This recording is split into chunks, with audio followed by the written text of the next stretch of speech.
Welcome back, guys. It's been a minute. Welcome to the Horror Guru channel. Today we're going to be doing a review of the newest movie, The Woman in the Yard. Now, this one, I'll give a review post spoilers, and then after I got to give a little bit of a spoiler because this was a movie of just emotions. It's a very, very emotional movie. So first, do the basics. If you haven't yet, make sure to hit that subscribe button. Make sure to check out the other videos. All right, let's get into it. So for a pro for the movie, for me, is anything under an hour and 30 minutes. I don't like 2 hours and up. This one clocked in at an hour and 25 minutes. So lengthwise, I feel like it did a decent job. Blumhouse is usually pretty good when it comes to that. This is a Blumhouse movie. As everyone knows, they're also very hit or miss as well. So I feel like more so misses than hits, recently. But, it is what it is. This is one of those ones that's going to have a lot of people thinking, and there's going to be a lot of mixed reactions about this one. Another thing about this is there is no post-credit scenes, so you don't got to stay after the movie. You can just go and leave after, so that's another thing. One of the pros that I found in this is that they really took such a minimal amount of people and made a whole movie. This whole movie has like 5 people total. That's it. You have the 3 main cast. You have Ramona, Tay, and Annie. Ramona is the mom, Tay is the son, and then Annie is the daughter. And pretty much the non-spoiler portion of this is their dad, Ramona's husband, just passed away, so she's a widow, and she is pretty much trying to raise these kids on her own while dealing with her own trauma and grief. So that's just the little bit of a breakdown of the movie. Me, I go into the movies without watching any kind of trailers, anything. I just don't like it because I feel like it gives away too much nowadays. So that was one of the pros. I felt like they were able to do a lot with just really 3 people. There's, of course, the woman in the yard, and then there's one other character in the movie. So, did really good with that. And then I think from a storytelling perspective of it, that's going to make you think. I think that they did a good job with that as well. I think that they had so many different scenes where you think they're going one way, but they're going another. So you don't really know where it's going to go until maybe about 30 minutes till the end. Because there's so many different possibilities that they could do with this movie.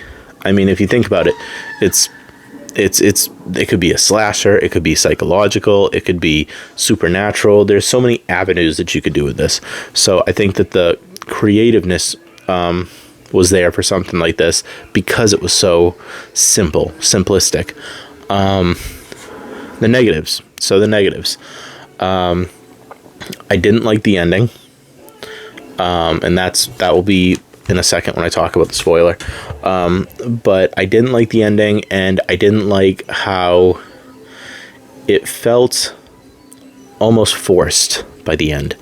The whole situation. So definitely worth a check out, though. I would definitely check it out. And one thing that I will say that the movie does focus on is mental health. It focuses on grief.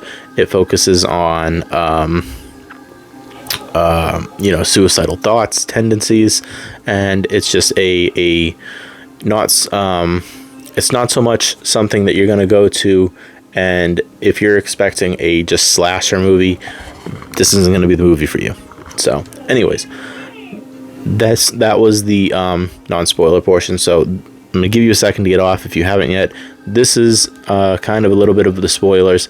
So what I didn't like about the movie was, like I just said, this is a movie about mental health, and the ending, we find out that the woman in the yard is really a physical embodiment, manifestation from Ramona, the mom, where she is, it's almost like a manifestation of grief, in a physical form, and it's trying to get her to you know, pretty much take herself out and do the ultimate sin.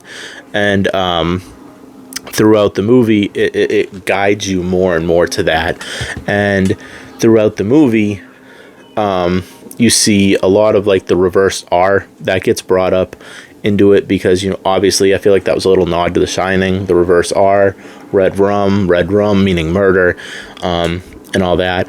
And pretty much Ramona is feeling grief because she was the one that was in a car accident with her husband that forced her husband to get killed. So she's feeling a lot of grief and a lot of torment from that. So the movie ends with the manifestation getting a hold of really Ramona alone in the house. And whenever you see this reversed R, is more of like an alternate universe, I guess, because you see it in like mirrors, and it's supposed to represent like an alternative, you know. And so you got your life, and then you got the reversed R, which is the alternative life, almost like a dream state. And it's always the opposite. And you know, by the end, the manifestation has Ramona by herself. Ramona has taken the kids and told them to go to the neighbors and run to the neighbors, and she will deal with this manifestation with her gun. And now this is the part that I'm not a big fan of, if I'm going to be honest, because I've had all day to think about it. First I liked it, now I'm thinking about it, and I'm just saying I don't know, kind of too much for me. And what ends up happening is the manifestation gets a hold of her, kind of gets into her head a little bit more, and it's the temptation of suicidal tendency thoughts of, you know, if I take myself out, everyone else around me will be doing better without me.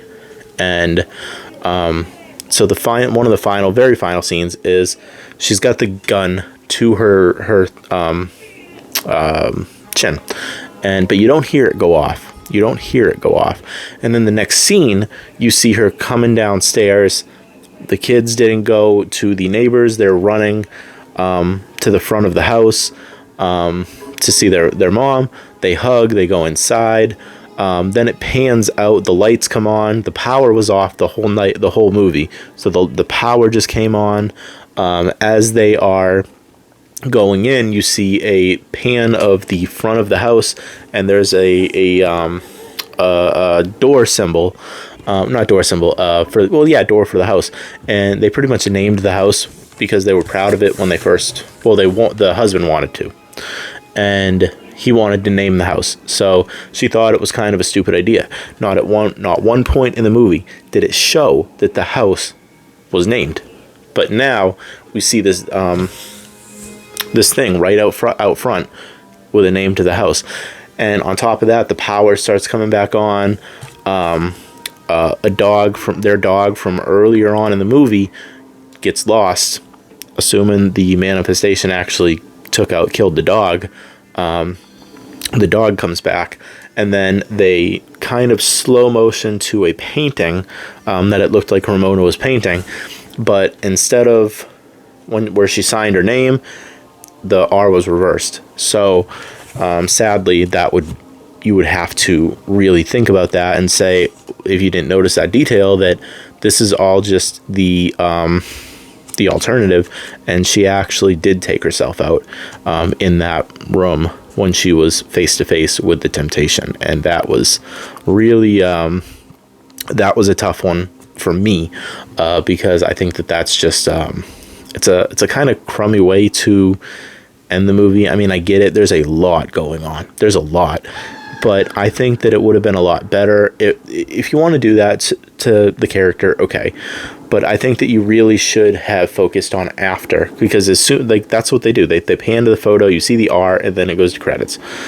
You don't see the effects that it's going to have on the kids.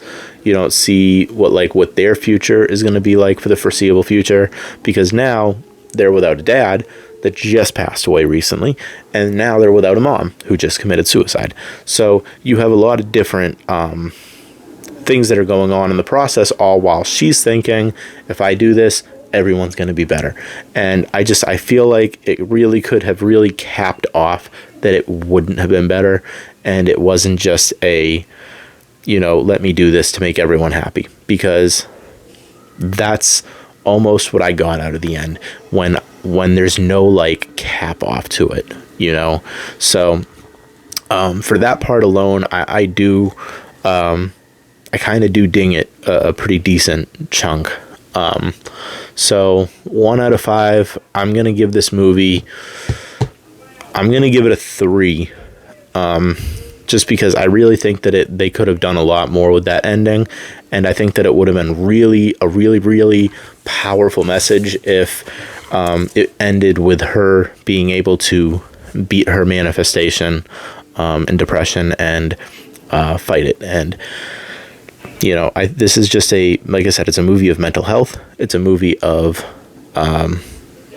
suicidal tendencies and thoughts and all that. So, really makes you think, about everyone around you. So, if you haven't yet, I hope you guys enjoyed it. And if you are going through something, make sure to get help, talk to somebody. And, it's just, I feel like that was the point of the movie. They did a good job on that and really making it so, highlighting it. So anyways, that's kind of my review, guys. I hope you guys enjoyed it. If you haven't, make sure to hit that subscribe button again, and I'll be posting a lot more, trying to get this page back up and running.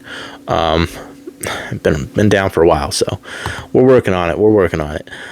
Anyways, guys, hope everyone's having a great day. Peace.